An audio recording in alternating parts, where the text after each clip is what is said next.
Sebelumnya, assalamualaikum warahmatullahi wabarakatuh. Apa kabarnya anak-anak? Ya, semoga kabar kalian tetap sehat, baik, dan siap untuk mengikuti pembelajaran pada pertemuan pertama ya. Oke. Untuk materi yang pertama ini kita akan mempelajari tentang apa saja yang menjadi ruang lingkup biologi ya. Oke, untuk mempersingkat waktu langsung saja. Nah, nanti yang kita pelajari tentang materi ruang lingkup biologi. Kemudian adik-adik perlu tahu ya apa saja materinya. Nah, untuk materi dalam bab pertama ini ya, ada hakikat biologi sebagai ilmu, ada objek kajian biologi, ada cabang ilmu biologi, ada manfaat ilmu biologi. Nah, kemudian untuk menambah pemahaman kalian, yuk kita saksikan videonya.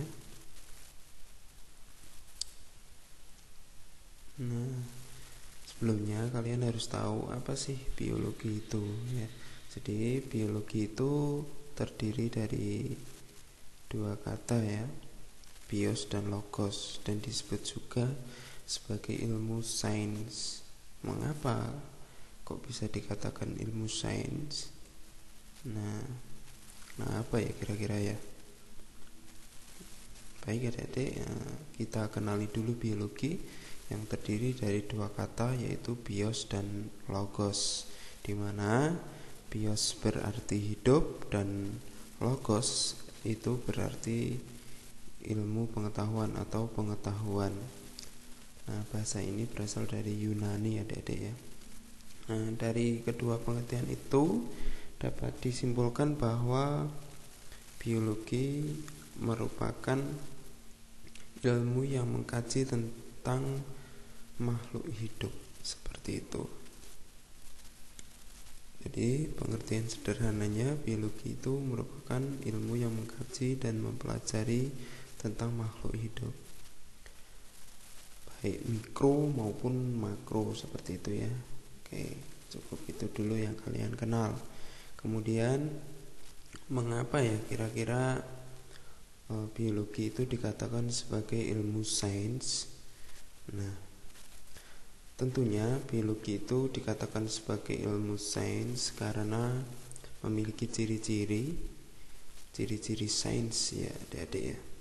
Nah, apa saja ciri-ciri yang dimilikinya? Nah, yang pertama, objek kajiannya berupa benda yang konkret. Maksudnya adalah benda yang nyata dan dapat ditangkap oleh indera, dapat kita lihat, dapat kita rasakan, seperti itu. Meskipun ada beberapa objek kajian yang harus menggunakan alat bantu seperti mikroskop, seperti itu ya, tapi tetap bisa kita lihat dengan indera kita. Kemudian memiliki langkah-langkah yang sistematis dan bersifat baku. Nah, ini maksudnya setiap langkah-langkah ilmu biologi itu penerapannya menggunakan kajian-kajian dan langkah-langkah ilmiah yang tersusun secara sistematis, seperti itu adik-adik ya. Nah, kemudian dikembangkan berdasarkan pengalaman empiris atau pengalaman nyata. Ini maksudnya adalah dari pengalaman observasi, dari pengalaman eksperimen, seperti itu ya. Jadi bukan dari pengalaman nyata seperti pengalaman kalian ya, yang terus-terusan jomblo itu. Nah, jadi seperti itu adik-adik ya. Kemudian hasilnya berupa hukum-hukum yang berlaku umum dimanapun diperlakukan. Jadi hasil dari sebuah kajian ilmu sains atau biologi dan ilmu-ilmu sains yang lain seperti fisika, kimia, nah itu memiliki hukum-hukum yang dapat diterima dan diberlakukan. Nah, contohnya saja kalau di biologi itu ada hukum Mendel, nah, seperti itu, ada hukum Hardy-Weinberg seperti itu ya. Nah, apalagi cirinya kira-kira ya Adik-adik ya. Nah, hasilnya bersifat objektif atau apa adanya. Jadi tidak ada hasil penelitian, hasil observasi yang ditambah-tambahi atau dikurang-kurangi ya. Misalkan hasilnya negatif ya negatif, positif ya positif, seperti itu ya. Ada dampaknya ya juga dijelaskan dampaknya, ada dampak positif ya dijelaskan positifnya apa, negatifnya apa, perannya apa, seperti itu. Nah, kemudian menggunakan cara berpikir yang logis atau semua hasil-hasil pengamatannya, semua tata caranya, ilmu-ilmunya dan hukum-hukumnya itu dapat diterima oleh akal sehat. Nah, kurang lebih seperti itu Adik-adik ya. Nah, kemudian dalam ruang lingkup biologi itu ada objek kajian. Nah, apa saja objek kajian biologi? Nah, kita pelajari dari urutan yang paling kecil, itu ada molekul Adik-adik. Nah, molekul itu kalau dalam kehidupan sehari-hari ya seperti unsur-unsur oksigen, nitrogen, seperti itu disebut sebagai molekul. Mungkin nanti akan kalian kenal lebih dalam di kimia Adik-adik ya. Nah, kemudian dari molekul itu ada tingkatan yang lebih tinggi, yaitu organel. Nah, organel ini biasanya berada di dalam sel. Nah, contohnya ada mitokondria, ada badan Golgi, ada nukleus dan lain sebagainya ya. Nah, kemudian nanti di atasnya organel itu ada sel. Nah, kalau di biologi sendiri ada sel prokariotik, ada sel eukariotik. Apa itu? Nah, nanti kita akan pelajari di bab selanjutnya. Nah, dari sel itu ada tingkatan lagi Adik-adik ya, yaitu ada jaringan. Nah, kalau di tubuh kita contoh jaringan itu ada jaringan kulit, ada jaringan saraf, nah, dan jaringan-jaringan yang lain. Oke ya. Nah, dari jaringan ada objek kajian lagi yang tingkatnya lebih tinggi, yaitu organ. Nah, contoh organ ada banyak sekali ya. Di dalam tubuh kita saja ada jantung, ada paru-paru, lambung dan lain sebagainya ya. Nah, kemudian dari organ-organ itu akan muncul sistem organ. Nah, di tubuh kita contohnya ada sistem pernapasan, ada sistem pencernaan seperti itu dan lain sebagainya. Nah, dari sistem organ itu nanti ada tingkatan yang lebih tinggi, yaitu ada individu atau satu kesatuan dari makhluk hidup, itu disebut sebagai individu. Nah, dari individu ada tingkatan di atasnya, yaitu ada populasi, kumpulan dari individu yang satu jenis, misalkan sekelompok gajah seperti itu.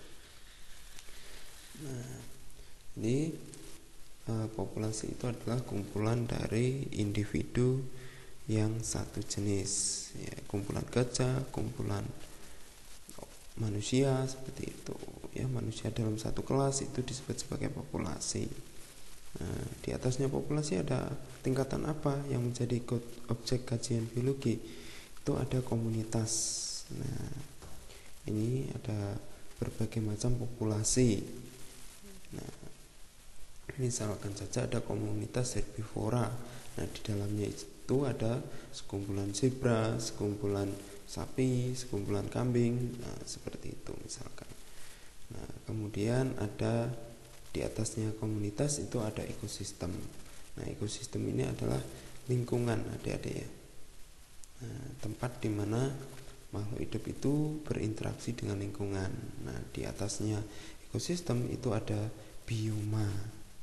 Nah, bioma itu merupakan kumpulan-kumpulan dari ekosistem yang membentuk suatu wilayah yang luas. Nah, misalkan di kutub seperti itu. Nah, kemudian dari bioma itu ada yang paling tinggi yaitu biosfer.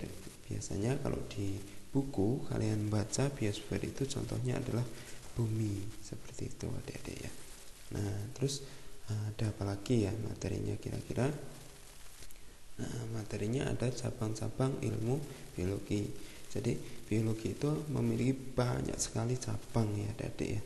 Dan juga ada kolaborasi lah kita menyebutkan supaya kita lebih mudah memahami. Ada apa saja cabang-cabang biologi? Nah, kita lihat dari kesimpulannya dulu saja.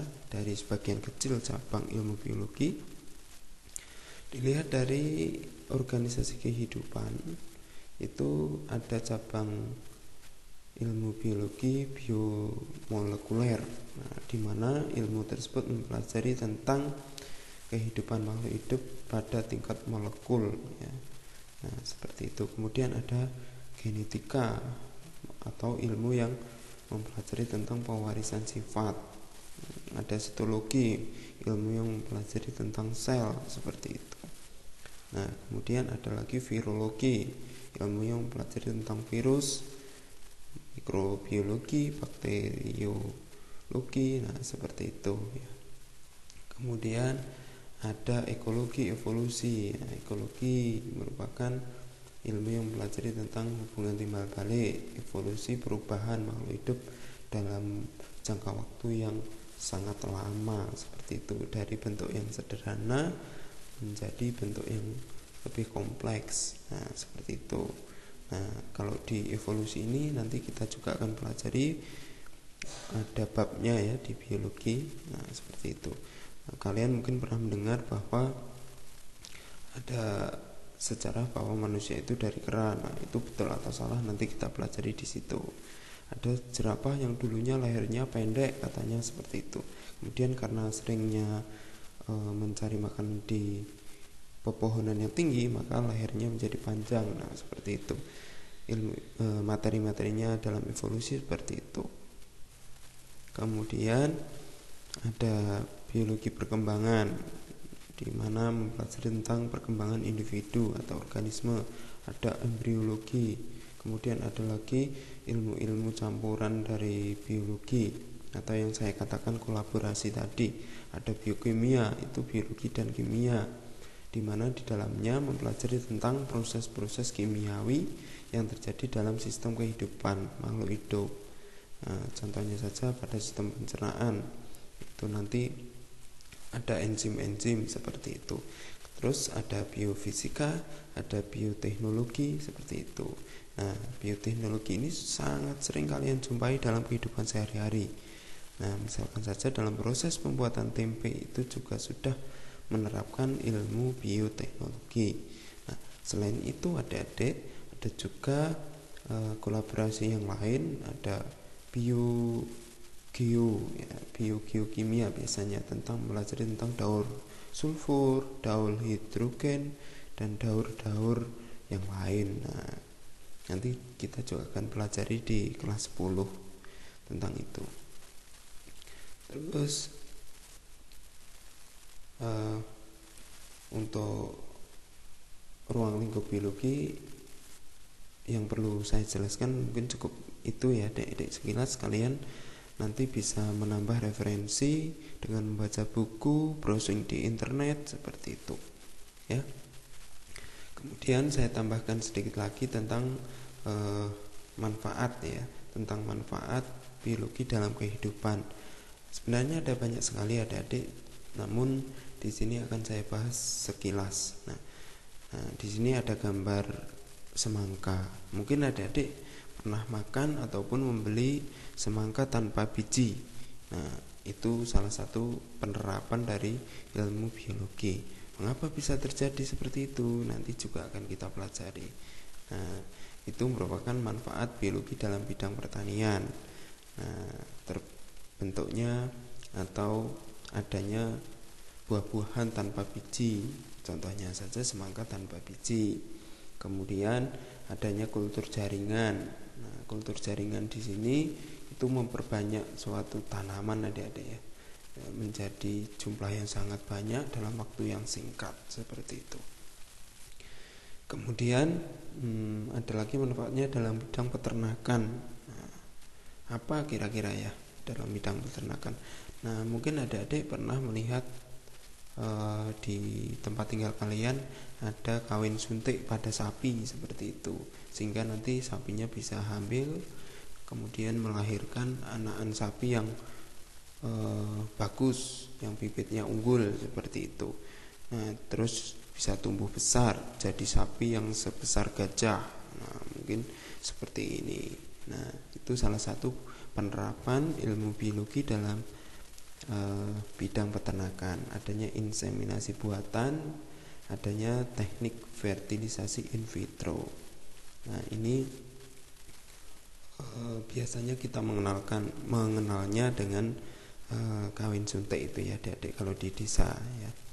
Nah, kemudian dalam bidang kesehatan atau kedokteran itu ada banyak sekali adik-adik ya. Ada vaksin, teknik bayi tabung, transplantasi organ seperti itu ya.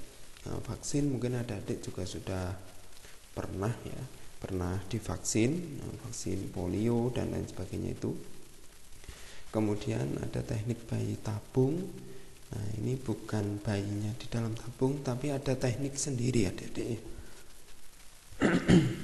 Nah, apa saja tekniknya nanti kita akan belajar lebih lanjut di bab selanjutnya untuk teknik bayi tabung. Kalau di sini nanti waktunya tidak cukup adik-adik ya. Kemudian ada transplantasi organ, nah, misalkan donor ginjal dan lain sebagainya itu. Nah, oke, kemudian ada manfaat apa lagi? Ada lagi manfaatnya dalam bidang lingkungan adik-adik ya. Nah, contohnya saja dalam mengatasi pencemaran akibat tumpahan minyak di laut, sehingga mengganggu ekosistem yang ada di laut tersebut, mencemari air laut. Nah, seperti itu. Kemudian dengan adanya ilmu biologi itu memanfaatkan bakteri Pseudomonas putida supaya bisa menguraikan minyak-minyak tersebut sehingga lingkungannya bersih tanpa adanya efek samping seperti itu.